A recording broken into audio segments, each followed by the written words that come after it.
Hello ಎಲ್ರಿಗೂ very good morning. Welcome back to Suhasini vlogs. ಇವತ್ತಿನ ವಿಡಿಯೋದಲ್ಲಿ ಸಿಂಪಲ್ ರೆಸಿಪಿ ಒಂದನ್ನು ಶೇರ್ ಮಾಡ್ತಾ ಇದ್ದೀನಿ. ಟೊಮ್ಯಾಟೊ ಗೊಜ್ಜನ್ನು ಮನೇಲಿ ಎಲ್ಲರೂ ಮಾಡ್ಕೋತಾರೆ, ಬಟ್ ಈ ರೀತಿ ಒಂದ್ಸರಿ ಟ್ರೈ ಮಾಡಿ 100% ಮತ್ತೆ ಮತ್ತೆ ಮಾಡಿ ತಿಂತೀರಾ, ಅಷ್ಟು ಟೇಸ್ಟಿಯಾಗಿ ಮಾಡ್ಕೋಬೋದು.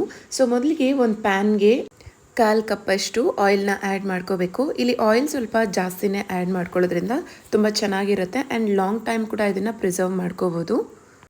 ಎಣ್ಣೆ ಸ್ವಲ್ಪ ಕಾದಿದ್ದಾದಮೇಲೆ 1/2 ಟೀ ಸ್ಪೂನಷ್ಟು ಸಾಸಿವೆ, 8ರಿಂದ 10 ಬೆಳ್ಳುಳ್ಳಿನ ಜಜ್ಜಿ ಹಾಕ್ಕೊಂಡಿದ್ದೀನಿ ಆ್ಯಂಡ್ ಸ್ವಲ್ಪ ಕರಿಬೇವನ್ನ ಹಾಕಿ ಜಸ್ಟ್ ಒಂದು 2 ಟೈಮ್ಸ್ ಕೈ ಆಡಿಸ್ಕೋಬೇಕು. ಸೊ ಇದನ್ನು ಮೀಡಿಯಮ್ ಫ್ಲೇಮಲ್ಲಿ ಇಟ್ಕೊಂಡು ಫ್ರೈ ಮಾಡ್ಕೋಬೇಕಾಗತ್ತೆ. ಬೆಳ್ಳುಳ್ಳಿ ಸಿದೋಗ್ಬಿಟ್ರೆ ಚೆನ್ನಾಗಿರೋದಿಲ್ಲ. ಆ್ಯಂಡ್ ಇಲ್ಲಿ ಒಂದು ಮೀಡಿಯಮ್ ಸೈಜ್ ಆನಿಯನ್ನ ಕಟ್ ಮಾಡ್ಕೊಂಡಿದ್ದೀನಿ. ಫೈನಾಗಿ ಚಾಪ್ ಮಾಡ್ಕೋಬೋದು, ಇಲ್ಲಾಂದರೆ ಈ ರೀತಿ ಚಿಕ್ಕ ಚಿಕ್ಕದಾಗೂ ಕಟ್ ಮಾಡ್ಕೋಬೋದು. ಈಗ ಇದನ್ನು 2 to 3 ಮಿನಿಟ್ಸ್ ಫ್ರೈ ಮಾಡ್ಕೋತಾ ಇದ್ದೀನಿ. ಇದನ್ನೇನು ಜಾಸ್ತಿ ಫ್ರೈ ಮಾಡೋ ಅವಶ್ಯಕತೆ ಇಲ್ಲ, ಜಸ್ಟ್ ಈರುಳ್ಳಿ ಸ್ವಲ್ಪ ಬೆಂದಿದ್ರೆ ಸಾಕಾಗತ್ತೆ. ಇದಾದಮೇಲೆ 3 ಮೀಡಿಯಮ್ ಸೈಜ್ ಟೊಮ್ಯಾಟೋನ ಚಿಕ್ಕ ಚಿಕ್ಕದಾಗಿ ಕಟ್ ಮಾಡಿಕೊಂಡು ಇಲ್ಲಿ ಆ್ಯಡ್ ಮಾಡ್ಕೋತಾ ಇದ್ದೀನಿ. ಹುಳಿ ಟೊಮ್ಯಾಟೊ ಆದರೂ ಯೂಸ್ ಮಾಡ್ಬೋದು, ಇಲ್ಲ ನಾರ್ಮಲ್ ಟೊಮ್ಯಾಟೊನಾದರೂ ಯೂಸ್ ಮಾಡ್ಬೋದು, ನಿಮ್ಮ ಚಾಯ್ಸ್ ಅದು. ಆ್ಯಂಡ್ ಇಲ್ಲಿ ಏನಾದರೂ ಟೊಮ್ಯಾಟೊ ಇನ್ನೂ ಜಾಸ್ತಿ ಬೇಕಂದ್ರೂ ಸಹ ನೀವು ಆ್ಯಡ್ ಮಾಡ್ಕೋಬೋದು ನಿಮ್ಮ ಚಾಯ್ಸ್ ಪ್ರಕಾರ. ನಾನಿಲ್ಲಿ 3 ಟೊಮ್ಯಾಟೋಸ್ನ ಆ್ಯಡ್ ಮಾಡಿದ್ದೀನಿ 1 ಈರುಳ್ಳಿಗೆ. ಸೊ ಇದನ್ನು ಚೆನ್ನಾಗಿ ಮಿಕ್ಸ್ ಮಾಡ್ಕೋತಾ ಇದ್ದೀನಿ. ಟೊಮ್ಯಾಟೊ ಹಾಕಿದಾದಮೇಲೆ ಹೈ ಫ್ಲೇಮಲ್ಲೇ ಇಟ್ಕೊಂಡು 2 to 3 ಮಿನಿಟ್ಸ್ ಈ ರೀತಿ ಚೆನ್ನಾಗಿ ಫ್ರೈ ಮಾಡ್ಕೊಳ್ಳಿ. ಟೊಮ್ಯಾಟೊ ಎಲ್ಲ ಚೆನ್ನಾಗಿ ಅದರಲ್ಲಿರೋವಂಥ ನೀರನ್ನ ಬಿಟ್ಕೊಳ್ತಾ ಇರುತ್ತೆ.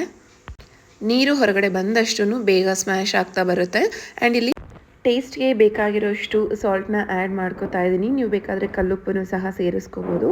ಸೊ ಸಾಲ್ಟ್ ಆ್ಯಡ್ ಮಾಡಿದಾದಮೇಲೆ 2 ಮಿನಿಟ್ಸ್ ಈ ರೀತಿ ಚೆನ್ನಾಗಿ ಮಿಕ್ಸ್ ಮಾಡಿಕೊಂಡು ಲಿಡ್ ಕ್ಲೋಸ್ ಮಾಡಿ 3 to 4 ಮಿನಿಟ್ಸು ಹೈ ಫ್ಲೇಮಲ್ಲೇ ಕುಕ್ ಮಾಡ್ಕೋಬೇಕು.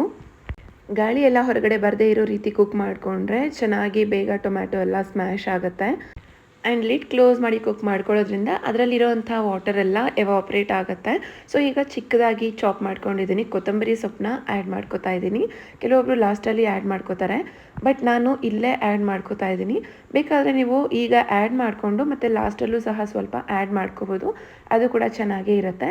ಕೊತ್ತಂಬರಿ ಸೊಪ್ಪನ್ನ ಆ್ಯಡ್ ಮಾಡ್ಕೊಂಡಿದ್ದಾದಮೇಲೆ 1/2 ಟೀ ಸ್ಪೂನಷ್ಟು ಅರಿಶಿನ ಆ್ಯಡ್ ಮಾಡ್ಕೊಂಡಿದ್ದೀನಿ.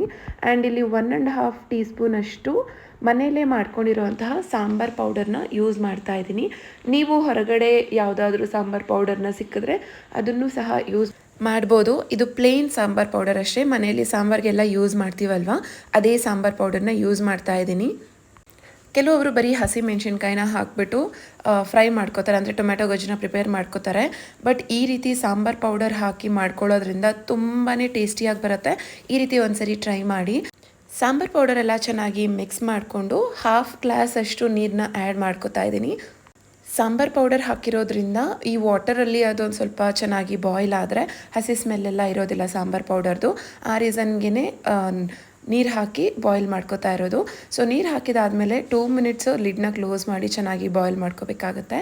ಲಿಡ್ನ ಓಪನ್ ಮಾಡಿ ನೋಡ್ತಾ ಇದ್ದೀನಿ. ಸೊ ನೋಡ್ತಾ ಇದ್ದೀರಲ್ವ, ಇಲ್ಲಿ ಚೆನ್ನಾಗಿ ಕುಕ್ ಆಗಿದೆ ಅಂತ ಗೊತ್ತಾಗಬೇಕು ಅಂತಂದರೆ ಈ ರೀತಿ ಎಣ್ಣೆ ಎಲ್ಲ ಸಪ್ರೇಟ್ ಆಗಿರುತ್ತೆ. ಸೊ ಲಿಡ್ ಕ್ಲೋಸ್ ಮಾಡಿದಾದಮೇಲೆ ಮೀಡಿಯಮ್ ಫ್ಲೇಮಲ್ಲೇ ಕುಕ್ ಮಾಡಿಕೊಂಡ್ರೆ ಈ ರೀತಿ ಎಣ್ಣೆ ಎಲ್ಲ ಹೊರಗಡೆ ಬಂದಾಗ ಇದು ಕಂಪ್ಲೀಟಾಗಿ ಕುಕ್ ಆಗಿದೆ ಅಂತ ಅರ್ಥ. ಸೊ ಈ ರೀತಿ ಆಯಿಲ್ ಮತ್ತು ಬೆಳ್ಳುಳ್ಳಿ ಜಾಸ್ತಿ ಹಾಕ್ಕೊಳ್ಳೋದ್ರಿಂದ ತುಂಬ ಟೇಸ್ಟಿಯಾಗಿರುತ್ತೆ. ಆ್ಯಂಡ್ ಬೆಳ್ಳುಳ್ಳಿ ಮತ್ತು ಆಯಿಲು ನೀವು ಸ್ವಲ್ಪ ಜಾಸ್ತಿ ಹಾಕ್ಕೊಂಡು ಇದನ್ನು 15 ಡೇಸ್ವರೆಗೂ ಸ್ಟೋರ್ ಮಾಡ್ಕೋಬೋದು. ಯಾವುದೇ ಕಾರಣಕ್ಕೂ ಕೆಡೋದಿಲ್ಲ ಇದು. ಹೊರಗಡೆ ಏನಾದರೂ ಟ್ರಿಪ್ ಹೋಗ್ತಾ ಇದ್ರೆ ಇಲ್ಲ ಚಪಾತಿ ಎಲ್ಲ ಕ್ಯಾರಿ ಮಾಡ್ತೀರಲ್ವ, ಅಂಥ ಟೈಮಲ್ಲಿ ಇದು 15 ಡೇಸ್ವರೆಗೂ ಕ್ಯಾರಿ ಮಾಡ್ಬೋದು. ಇದು ಬಿಸಿ ಮಾಡಿಲ್ಲ ಅಂದರೂ ನಾನು ಗ್ಯಾರಂಟಿ ಕೊಡ್ತೀನಿ, ಯಾವುದೇ ಕಾರಣಕ್ಕೂ ಇದು ಕೆಡೋದಿಲ್ಲ. ಸೊ ಖಂಡಿತ ಮನೇಲಿ ಟ್ರೈ ಮಾಡಿ, ನಿಮಗೂ ಈ ರೆಸಿಪಿ ಇಷ್ಟ ಆಗುತ್ತೆ. ನಿಮಗೆ ಯೂಸ್ಫುಲ್ ಅನಿಸಿದರೆ ಫ್ರೆಂಡ್ಸ್ ಆ್ಯಂಡ್ ಫ್ಯಾಮಿಲಿಗೂ ಶೇರ್ ಮಾಡಿ. ನಿಮಗೂ ಸಹ ಹೇಗೆ ಬಂತು ಅಂತ ಕಮೆಂಟಲ್ಲಿ ತಿಳಿಸಿ. ಸೊ ಇನ್ನು ಯಾರೆಲ್ಲ ನನ್ನ ಚಾನೆಲ್ನ ಸಬ್ಸ್ಕ್ರೈಬ್ ಮಾಡ್ಕೊಂಡಿಲ್ವೋ ಪ್ಲೀಸ್ ಸಬ್ಸ್ಕ್ರೈಬ್ ಮಾಡ್ಕೊಳ್ಳಿ, ಸೊ ದಟ್ ನಾನು ಮಾಡೋ ಯಾವುದೇ ಒಂದು ರೆಸಿಪಿದು ಫಸ್ಟ್ ನೋಟಿಫಿಕೇಷನ್ ನಿಮಗೆ ಬರುತ್ತೆ. ಇನ್ನೊಂದಷ್ಟು ಡಿಫ್ರೆಂಟ್ ವೀಡಿಯೋಸ್ ಜೊತೆಗೆ ಮತ್ತೆ ನೆಕ್ಸ್ಟ್ ವೀಡಿಯೋದಲ್ಲಿ ಸಿಗ್ತೀನಿ. ಅಲ್ಲಿವರೆಗೂ ಎಲ್ರಿಗೂ ಬಾಯ್.